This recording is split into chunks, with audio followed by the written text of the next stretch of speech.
and welcome to another Comics Burst from the Full Force podcast, sponsored by Distant Planet Comics and Collectibles, where we take an in-depth look at the newest G.I. Joe comics and related titles of the week.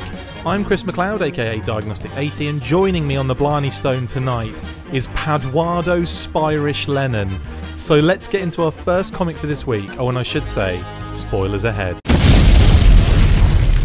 Rom and the Micronauts issue 5, Gods and Monsters, the epic conclusion to the Wraith Goddess saga as the Dire Wraiths use microspace technology to finally awaken their dark goddess. It's up to Rom and the Micronauts to stop them, but will they be able to defeat Baron Karza's machinations and newly enhanced Wraiths before she arrives on Earth? Now, Paddy you don't read this comic, so this is all on me. No, I haven't read a Rom or Micronauts comic in my entirety of 35 years on this planet. And I'm not going to start now with the final issue of what is likely to be the last Rom comic for some time. Rom-com. So Brian was going to be joining us, but he had to back out, unfortunately. And I know he's... we spoke about the Rom and Micronauts stuff last time. But effectively, going into this one, as good as the last issue was, I feel that this one doesn't really live up to it. And it doesn't end very strong. There is a spoiler in that Orpheon dies in battle, like protecting, like helping them as best he can. And obviously he's been a character who wanted to come in and just destroy the Earth because of the Wraith infection and all that kind of stuff. So it was always going in that direction. I feel like there were a lot of obvious kind of, routes that these characters were going in. Everyone else is fine, of course. Rom is fine, of course. And at the end, it's just a matter of, okay, everything's saved. We've pushed the entropy cloud away and taken the goddess away with it. That's all like safe, tucked away somewhere, ready to kind of pounce another time. And in the meantime, Baron Karza has gone back to microspace and claimed that it was all him that did it, and now he's been hailed as this savior, the king, and all that kind of stuff, and the Micronauts are exiled. So they're now stuck, not being able to get back into their own, the microspace, as it were, their own kind of home. And, again, it's all like conveniently wrapped up so that they're now in this universe pretty much, I'd say, for good. Forever, how long it lasts. Well, it's finished now, so obviously there's no more. The universe in general. Yeah, that's true, because obviously the Transformers Unicron story is going to tie a big knot in everything, and obviously we'll get to the Unicron issue last on this particular Comics Burst. But effectively, wasn't a mad fan of this. I didn't think it finished very strong. And effectively, it's gone the same route as a lot of the comics from the IDW combined universe that we've read. Paddy, you can attest to this. In some of the kind of weak ways, a lot of them have kind of petered out and, finished very poorly with, like, say, 3 or 4 issues of just, really phoned in, not very strong content. And like I said, I was boosted on the last issue because I thought it was really good. Brian and I had a good chat about it, and it was like, this was actually a good comic, and it was really interesting. It wasn't the same usual thing that you get in that I'd had an issue with in the previous Rom and Micronauts issues. But yeah, it's kind of finished, unfortunately, as it kind of was overall going in the first place. Very, very weak. But it's the end, it's kind of done and dusted, and I'll throw a 2-potating over the top of it just so that we can move on and actually get into a comic that Paddy and I have both read, but Paddy didn't like very much. Spoiler alert. Free Comic Book Day, Ultra Street Fighter 2 Issue 1. While Ryu has struggled for years to control the darkness within himself, his best friend Ken Masters has now succumbed to his own inner demons to become Violent Ken. I love that. Almost sounds like a character from Coronation Street. Ryu, Sakura, Sean, and even Dan Hibiki must fight to prevent Ken from destroying the Rover's return, himself, and those he cares about most. So, yeah, let's get into this. Alright, first off, it's a free comic, so, that's a bonus. I've thrown Street Fighter 2 in here because it does link in some way very loosely to the G.I. Joe universe. It's an Udon and Capcom collaboration. It doesn't, for me, personally, does not really capture the essence of what I love about Street Fighter 2, what a lot of the media in the past has given us in, amazing animated films, amazing live action films, shall we say, Paddy? Street Fighter, The Legend of Chun-Li. Okay. Counterpoint, Paddy Lennon. We are doing a commentary on both Street Fighter movies, the Jean-Claude Van Damme one and The Legend of Chun-Li. I think that's a very, very good idea. We'll do a whole Street Fighter 2 week.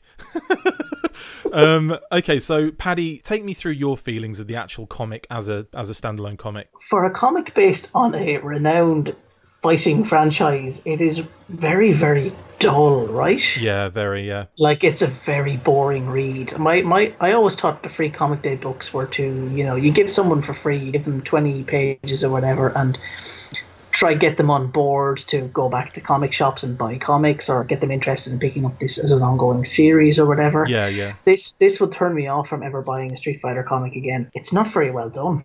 Yeah, I can't really, I don't want to be cruel to anybody, but I just think it's poorly written. The art is not fantastic.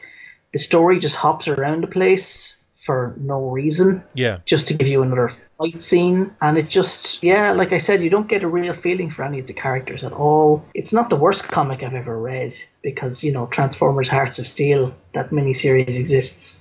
But it's not far off it as one of the worst things I've ever read. I'm going to say that because of the nature of Street Fighter 2, and because of, like I said, you got some incredible games, you've got some incredible films, you've got some incredible animated.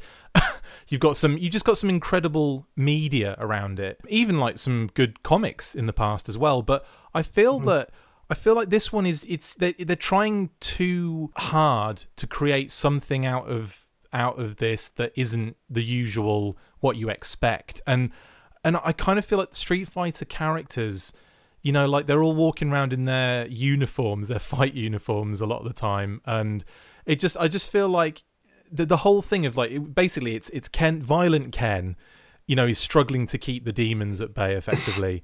And the single stupidest name for an upgraded character violent Ken ever. And again, but it's the premise of it's so obvious what's going to happen.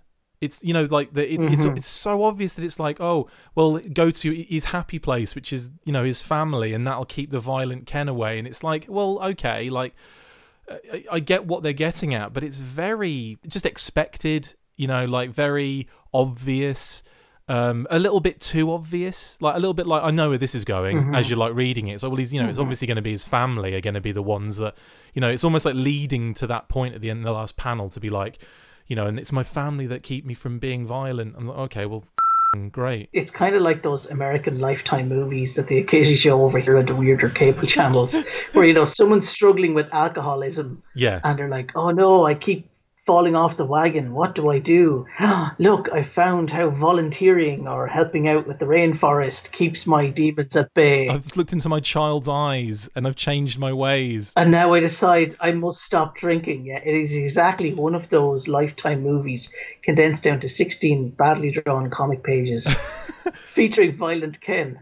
Violent Ken at the Rover's Return. Google it. In terms of the art, I think some of the art's really nice. But I'm not a fan of that over digitized so that it's digitally done comic art. So where you've got that kind of the background is a out of focus picture from real picture or something, and then you've got an in focus person in the main image. It's it takes away a little bit from the comic element. It reminded me a lot of you're old enough like me, you'll remember Dreamwave Transformers comics. Yeah, absolutely. It reminded me of the poorer quality versions of those, where they were just farting out the art to hit a deadline. And it just seems like this is something that was just well, I guess we need a free comic book day book this year. Let's get a story that was written by someone who was under deadline pressure or who just didn't care. We'll find an artist quickly who can knock this out digitally in no time.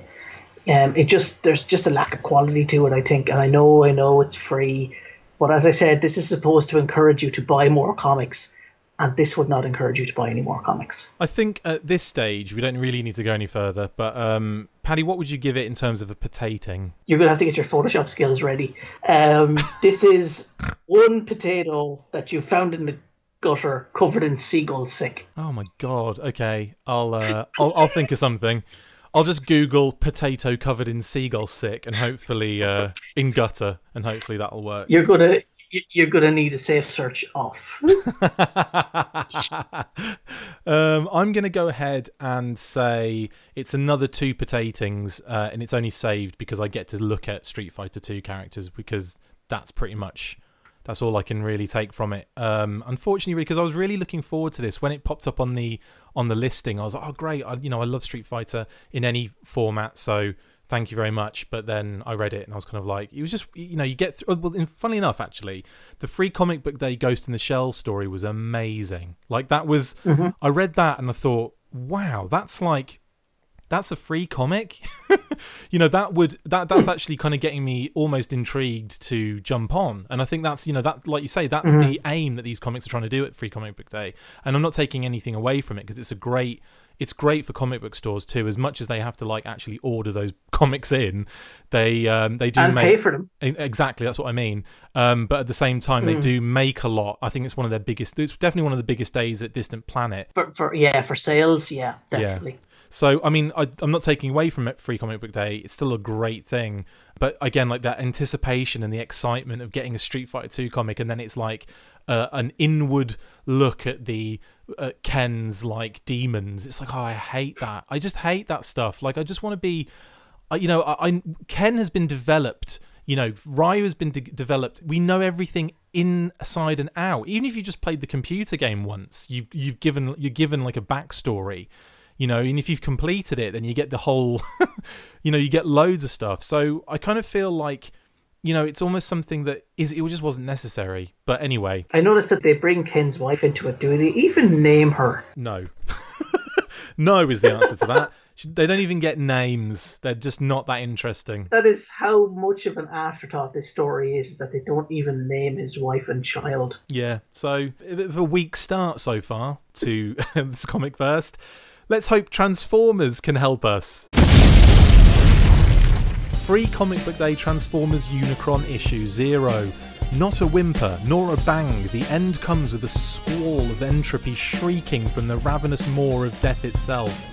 The message is clear, Unicron has arrived. The Transformers lock into a desperate bid to save Rom's homeworld from the World Killer. But why has Unicron chosen this world on his path to Cybertron and Earth? Because that's what the writer wanted. The biggest story in the history of Transformers starts now. For Unicron's arrival can mean nothing less than the end of a universe. And that's exactly what it's going to mean, because the IDW continuity is coming to an end. All I can think of when I hear that every time is that Unicron's just going to win and everything's going to be wiped out. That's what I think is going to happen. That's what I assume is going to happen. Or they'll just obviously, it'll be a good ending, and that's just, that'll be it. It'll just be ended, in... I don't know. IDW's endings the last few months haven't been all that great, have they? Well, yeah, but they could. As in, when I say good ending, I don't mean quality. I mean good for the characters, as in they don't die.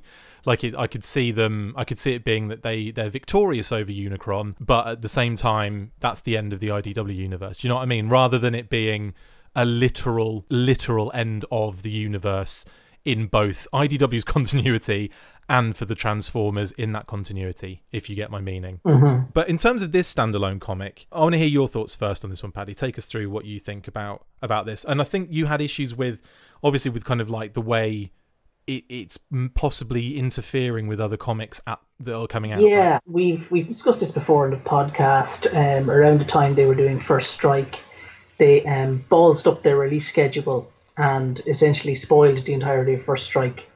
Spoiled the entirety of Revolutionaries in the first issue of First Strike. Correct, yes. And this continues IDW's obsession with releasing things out of order and spoiling their own forthcoming releases.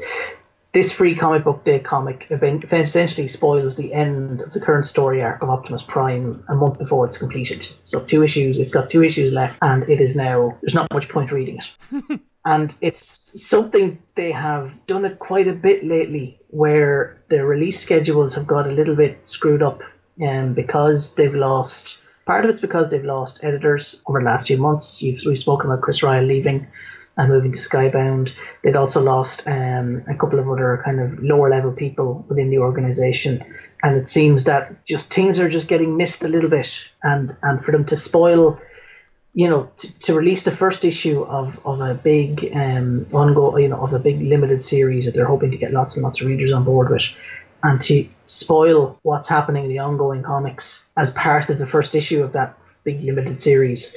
It seems like to do it once is like, well, it's a mistake. To do it twice just seems like they're not really paying attention to what they're doing.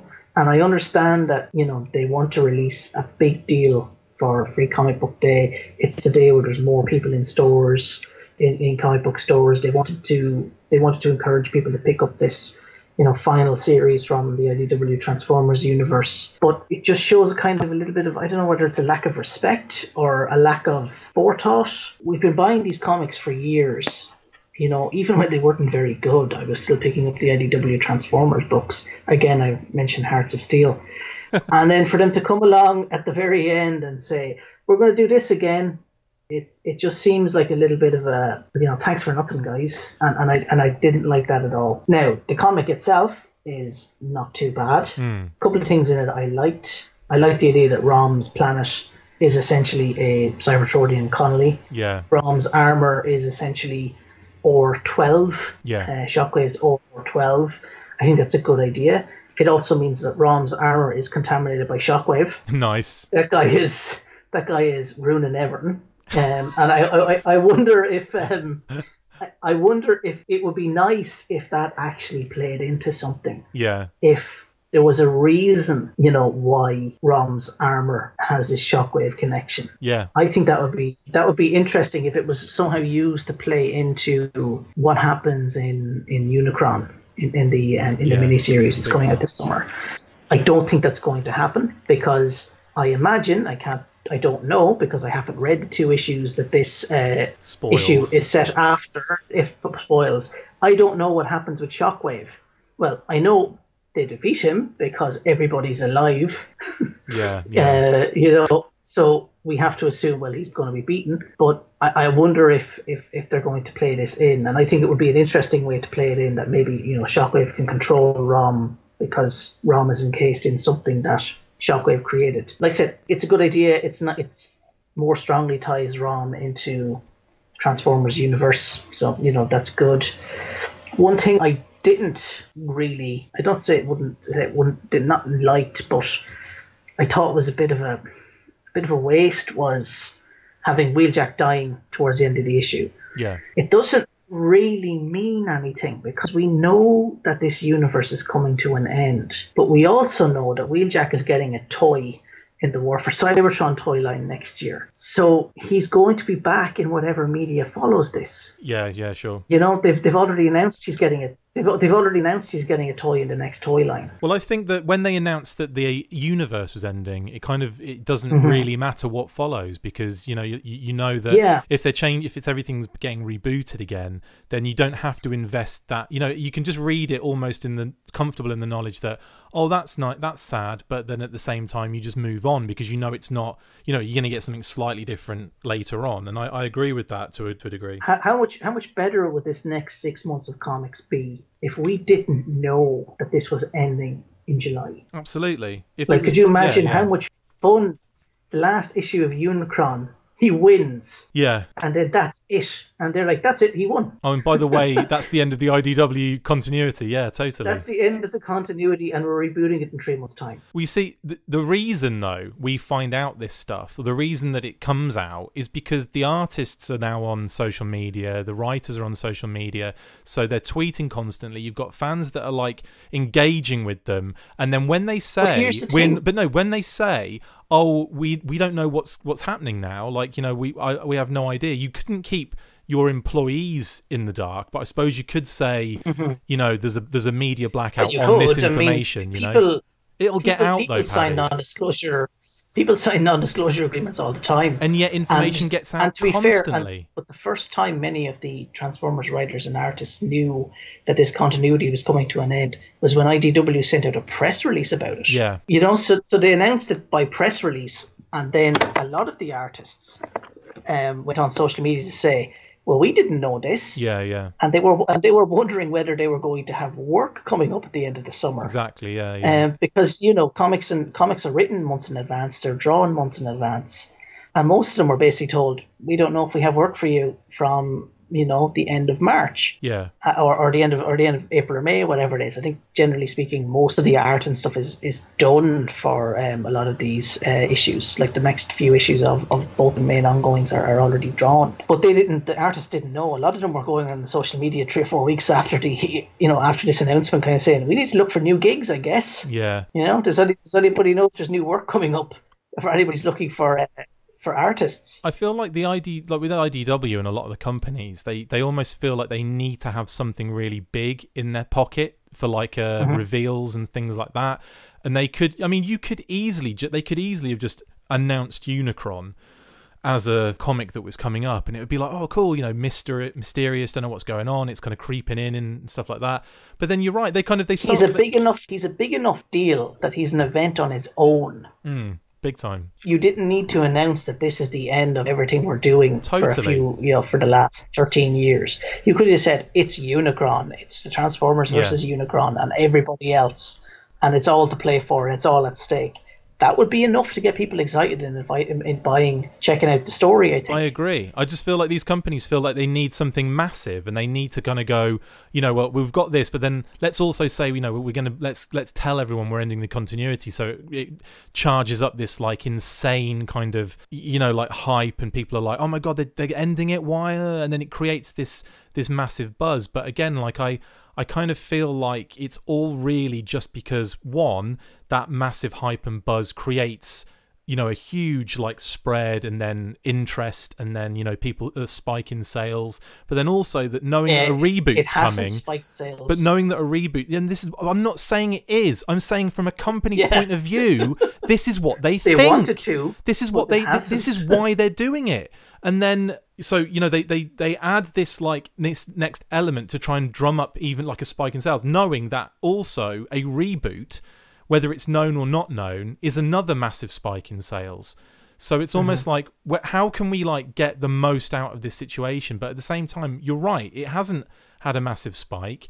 In actual fact, it's had almost like a negative response because, and I'll come back to the Twitter scenario, and the social media aspect, because so many people are closer to the writers and the artists and everyone involved than they are to IDW as a company, that when these things happen, it's like people feel sympathetic towards those guys that aren't going to be in the job for like, or they don't know if they're going to get work. That was actually the thing I was most worried about when I saw the thing that this was coming to an end was, well, I hope the people I like continue to get work on this stuff, because none of these guys are making huge money. Some of these guys have only just broken into the industry. Some of these guys have been in the industry for 5 or 6 years now on the back of Transformers books.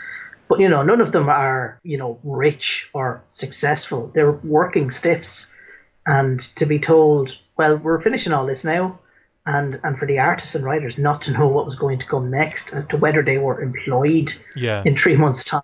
That's what actually I was most concerned about, because you get to know these people, you meet them at cons, you meet them at you meet them at events, you chat to them on social media, begin to like them as people, and then to hear, well, actually, I don't know if I'm working on this anymore, and it's a conscious uncoupling from certain members of the creative team from this brand who've been, doing good work for the last 10 years. That kind of, I wouldn't say annoyed me, but it kind of, I was kind of concerned to think, well, geez, I hope the people I like are looked after. Absolutely, yeah. And the fact that it was clear that they didn't know if they were going to be looked after is kind of the thing I've taken away from this over the last couple of weeks. Agreed. And I think that's also that you don't think, the first thing isn't to think, oh, poor IDW.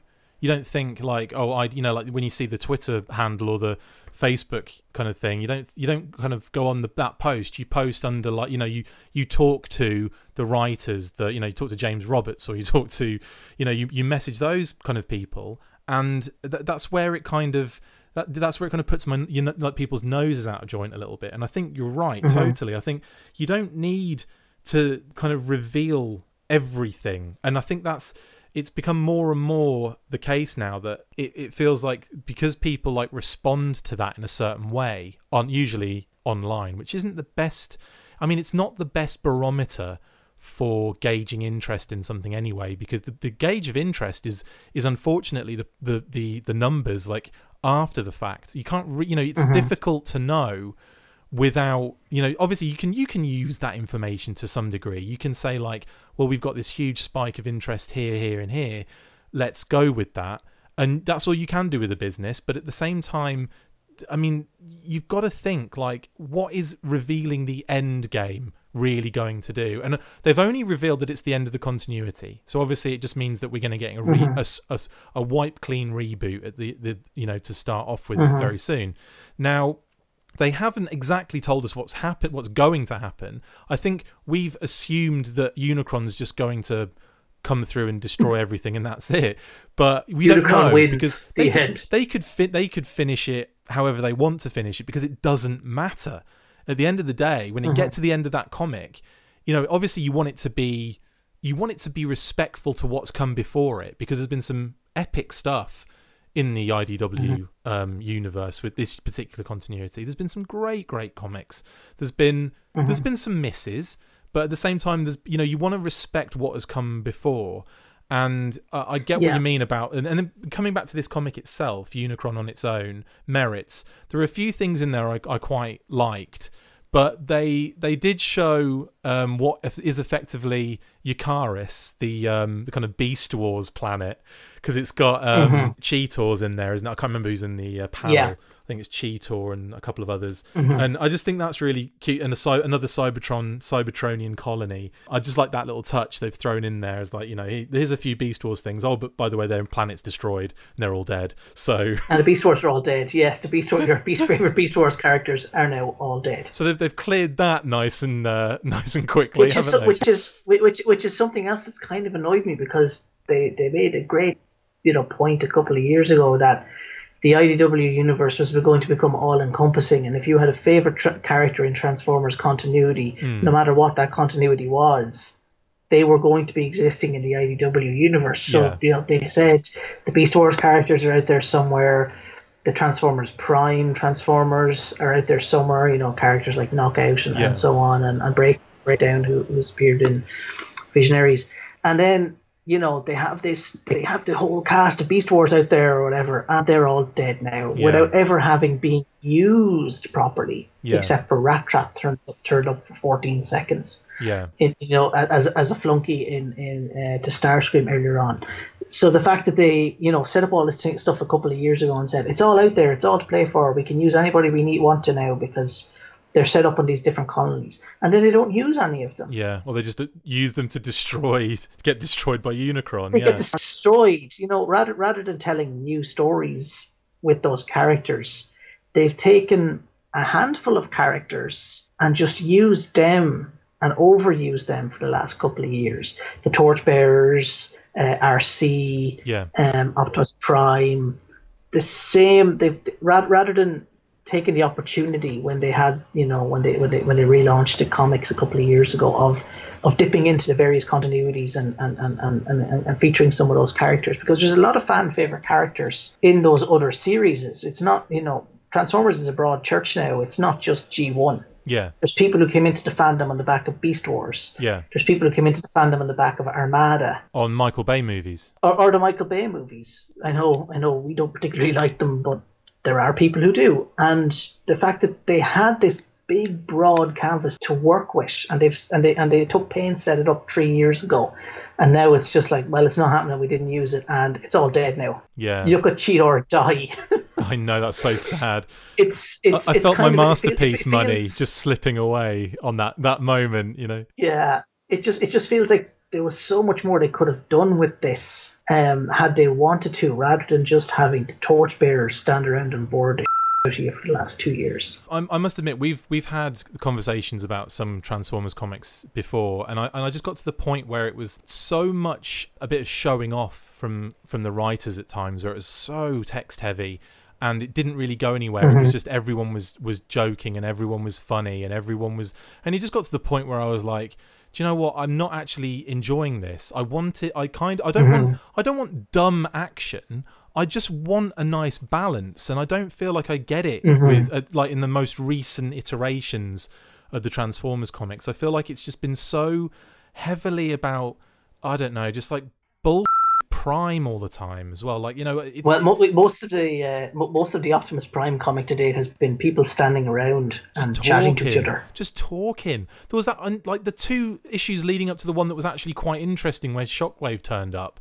Like, the 2 issues leading up to that was just in this exact same, like, they moved 20 yards from that first issue to the end of that second issue. They moved 20 yards between them, those characters, and didn't like actually go. They just stayed there the entire issue. It was so boring.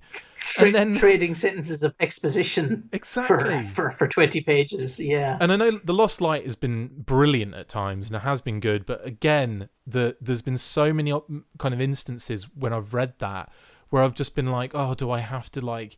There's like 2 pages and it is just like it's like a book. It's like, you know, okay, I can read, right? But when it comes to like comics, you need to like almost fall into it. You need to like be drawn into it, and the visual aspect is so important for that. Like I almost feel like it needs to move in my head as I read it, and it needs to. It doesn't necessarily need to be like the silent interlude, but it does. No, but there does need to be. There does need to be a flow. Writing a comic is a lot different to writing a book. Yeah. There needs to be a flow in the storytelling, and you can't, like, the worst thing you can do with a comic is have everybody stand still.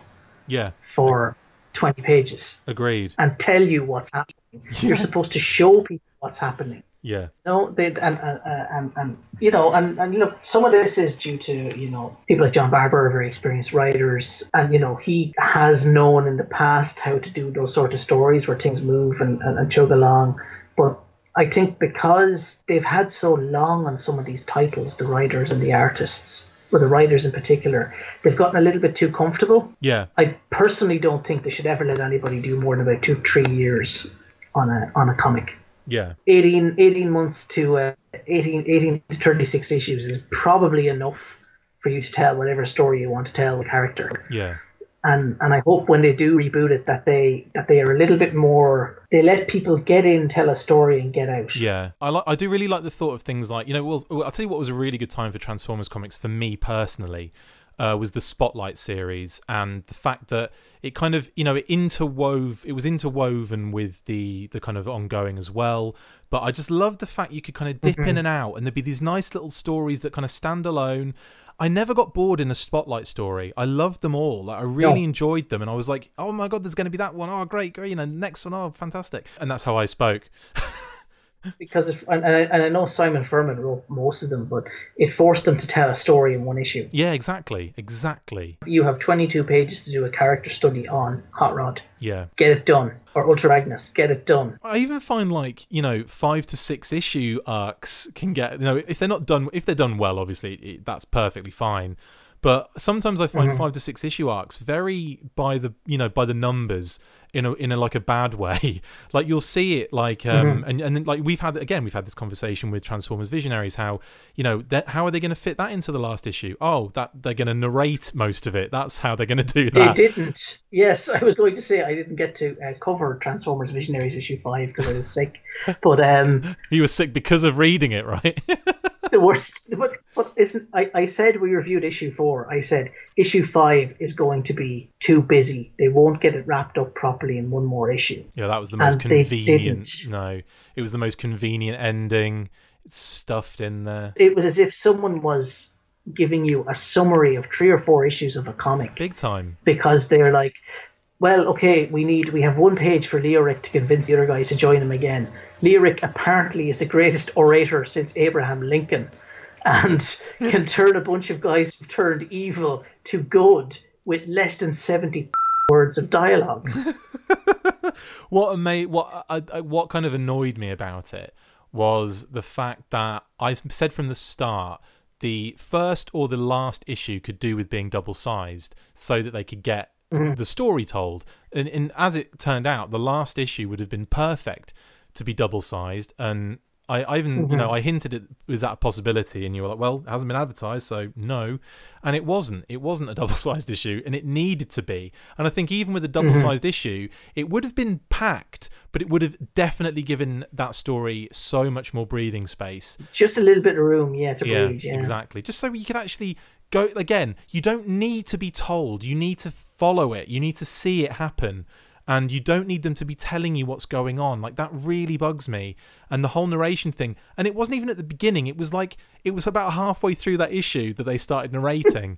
And I was just like, oh, yeah, because they knew they had 10 issues left to wrap it up. And they're like, oh, God, we need to cover off a lot of stuff here. Yeah. And also, quite obviously, something that was clearly thrown in at the last minute was having the Visionaries characters recite those rhymes.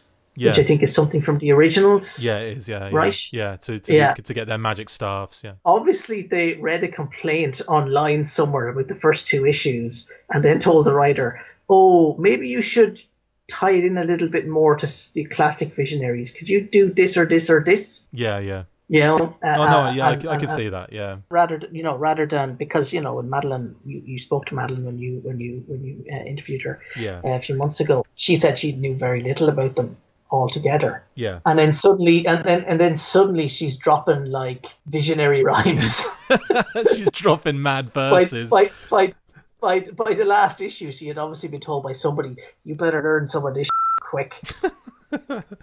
And so in terms of like Unicron as a comic, you said earlier on it's not bad, and actually you read through it, it's actually the art's solid as you come to expect. The Transformers stuff, the stories. It's Alex Milne. He's been drawing Transformers longer than most people have been alive. Exactly. He knows what he's doing. He knows what he's doing with those characters. You can't fault him for that. It's a pretty A to B story, but then obviously you get that nice kind of twist at the end where Wheeljack kind of sacrifices himself, which is, you can kind of tell when he has that little kind of thought and says, oh. Before like you actually know he's going to do that, there's like a little panel where he actually he almost like realizes, oh, I'm gonna have to do this myself, and that was a nice touch as well, I thought. And again, if it was a standalone, if it was in the continuity at the right time. It's also the second time Wheeljack has thought about sacrificing himself in the last 2 weeks of IDW Comics, because he was thinking of doing it in Visionaries as well. Yeah. Yeah, he's a sacrificial kind of guy. He's just like he was just waiting to do it. He could probably have left Rob's whole world, and he's like, well, you know what? I didn't get to do it for the Visionaries, so I'm going to do it now. What would you give it as a rating overall, Paddy? Again, it's all right. It's better than Street Fighter, so there's that. But also, it didn't really excite me for the Unicron series. You know what I mean? Just, okay, Unicron is coming. Way. Something that the first 4 minutes of Transformers the movie in 1987 did much, much better. Yeah. I don't know. It's okay. It's probably not going to get much more than 2.5 potatings from me, I'm afraid. 2.5 potatings from Paddy. I'm giving it 3 because I think it's solid, free comic book. It's also... I think it loses marks in different areas, though, that aren't really related to it as a single standalone entity.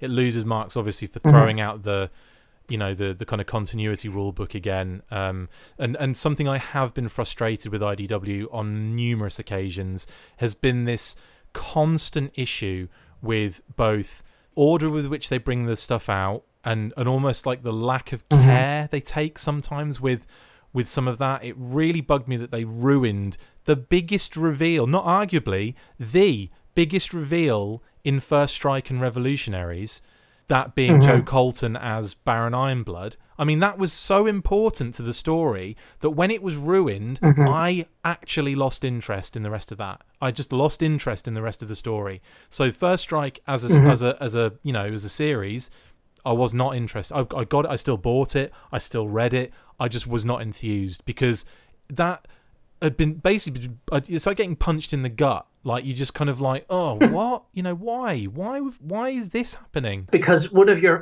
our beloved UK characters finally makes a appearance in continuity officially for the first time ever, and it's spoiled on us. not only is it spoiled, but it's Joe bloody Colton.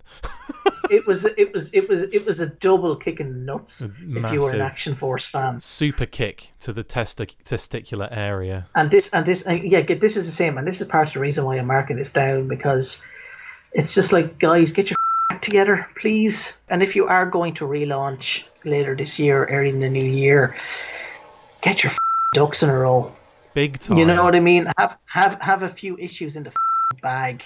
Like, I know it's not easy. It's not just something that any kind of. It's not easy for you and me, Chris, but these are professional content creators. True. But I think what I'm trying to get at is it's not an easy thing, no, but it's your actual purpose is to put these out in the right order, or tell people, tell the community that this shouldn't be read yet.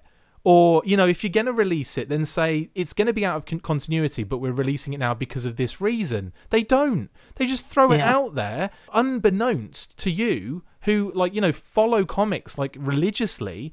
I just got it thinking, well, okay, we're into First Strike now, and Revolutionaries isn't finished. I didn't think for a second that they needed to.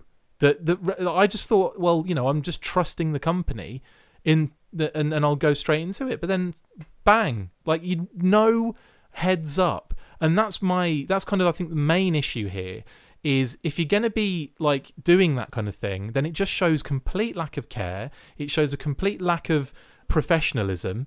And if there are problems in getting these issues out for whatever reason, just delay them. I'd rather not have the comic than have it ruined every time, personally.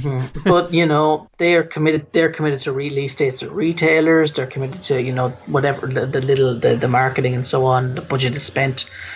They do have. I'm sure they're not happy that the next few issues of both Lost Light and Optimus Prime are going to come out late. Lost Light is already supposed to have been out. The next issue should have been out this week. It's been delayed by a couple of weeks. Which means May's issue is going into June. June is supposed to have 2 issues, so one of them is almost certainly going to go into July. July's 2 issues are going to stack up and probably won't be released until August, and then August issues probably won't be out until September, and by then the continuity is wrapped up. So it's quite possible it's going to be ruined the again. Unicron series is going to spoil the endings of Lost Light and Optimus Prime. Now you see, had I been aware that Unicron, the issue was earlier than was happening after the events of Optimus Prime and Lost Light, I wouldn't have read it. I would not have touched it. Had I known that Revolutionaries 8 needed to be read before First Strike, I would not have read First Strike. Had I known, and so on and so forth, had these things been made clear, and it's not difficult. I follow every single frigging writer, every single artist, every comic company on Twitter, on Facebook. I make sure that I'm clued up as much as possible. If I can't find that information, it doesn't exist. If you're not telling me that information, it can't exist because you're in it even deeper than I am. We all see the volume of stuff you shared the full force page, Chris. Exactly. No G.I. Joe story is too obscure for Chris McLeod to share it on the Facebook page. So I mean, that in itself just drives me insane, and just makes me think that there isn't or there's a lack of care going into that kind of stuff. And also, we had an issue with last comic burst, or the burst before that, where we had 2 issues of Optimus Prime out randomly, and one had jumped the gun.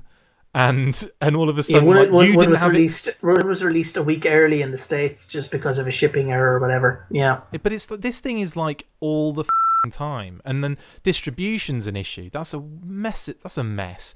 I'll get I'll go on the app and I'll see that there are issues on new releases. I'll click on it and it'll say error, and I'll know, oh, okay, so that should have been out this week, and what's happened is they haven't managed to get it out distributed to the entire. All of the different comic book stores. Real American Hero had quite a bit of trouble with that last year. Am I right in thinking that? Yeah, Real American Hero. In fact, the entire IDW series in 1 week that should have been coming out, all the ROM ones and the Micronauts ones, they were all not out of sync, but I went in that week thinking they were there. you've got nothing on. You got nothing in your pull list this week. I was like, okay, check the app.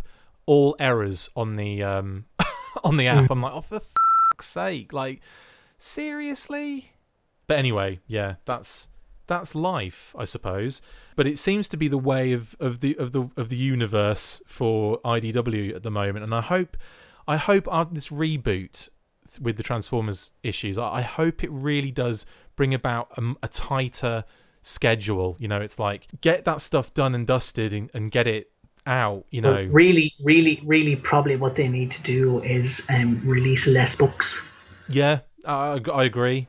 You know, even the sales figures don't support as many books as they did with this shared universe thing, because, you know, most of them are cancelled now already. Yeah. I think they probably need to go back to basics and have one ongoing Transformers series, a Joe series, and maybe a team-up series.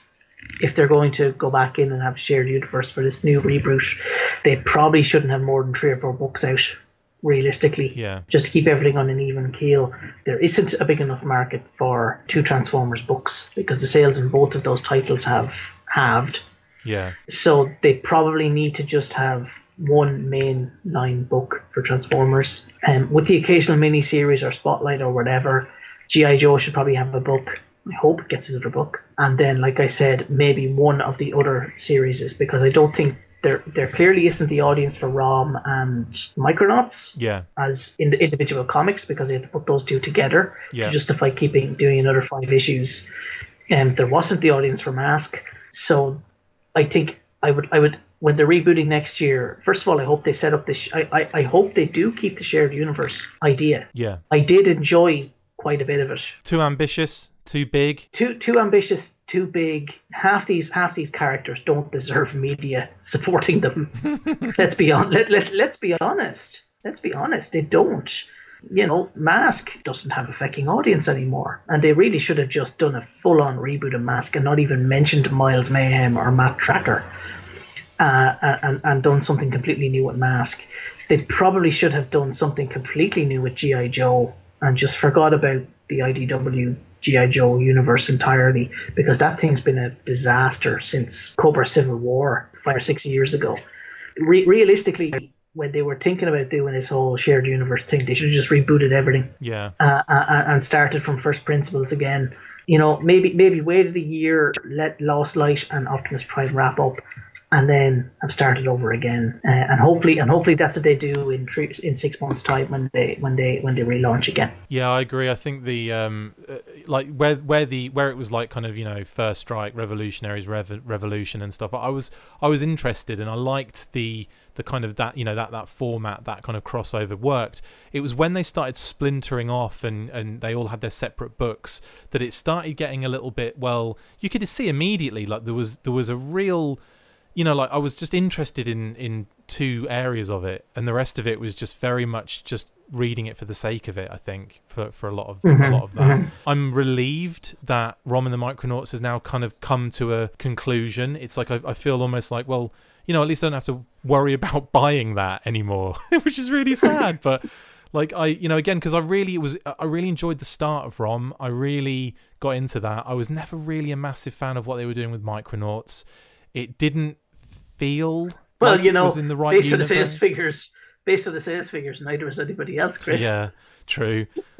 That was their weakest selling book by a country mile. Yeah, oh yeah. Mask, I actually really enjoyed the first part of it, but then towards the end, I would say like the last 3 issues of that comic destroyed me. Like I was like, what on earth am I looking at?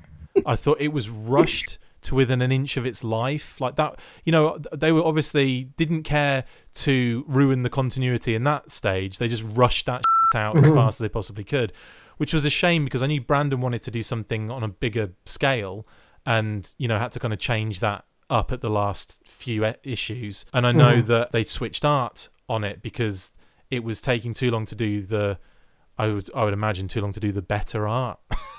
And we got whatever that was in the last issue. I think the final issue has some of the worst. I'm not sure if it's the last issue or the second to last, but it's like it's drawn out almost like as if as if it's Ren and Stimpy or like Rocco's Modern Life or something that has its own styling and nothing to do with any realism whatsoever. Do you know what I mean? I would go I would go and check that, but I actually threw all of my mass comics in the bin as soon as that series finished. Wow. I reread when issue 10 came out. I reread everything. Said, yeah, I was right. This was shit, and I put the entire lot in the recycling bin.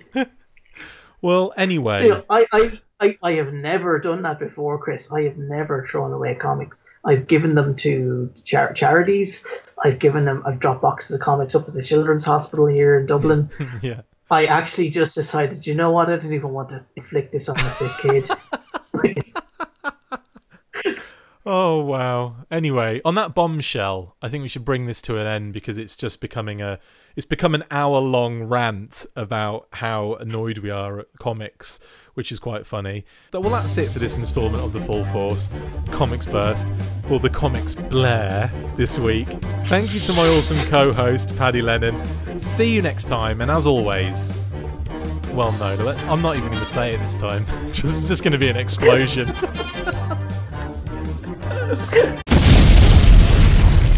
Make sure you get involved with the discussion by liking, sharing and commenting on these videos, and as always you can keep up with the show after listening by following on Twitter @TheFullForce, liking the Facebook page facebook.com/TheFullForce, and if you would like to contact the show you can message us on either of those platforms with feedback, questions or just a troll. Look out for more of these comic bursts on Podbean, iTunes, Stitcher, our Facebook page, Twitter feed and YouTube channel from now on. Full Force. And a big shout out to our sponsors, Distant Planet Comics and Collectibles, located at 601 Business Loop 70 West Suite 263, located in the Parkade Center, Columbia, Missouri. You can visit their website at distantplanetcomics.com and on Facebook at facebook.com/distantplanetcomics.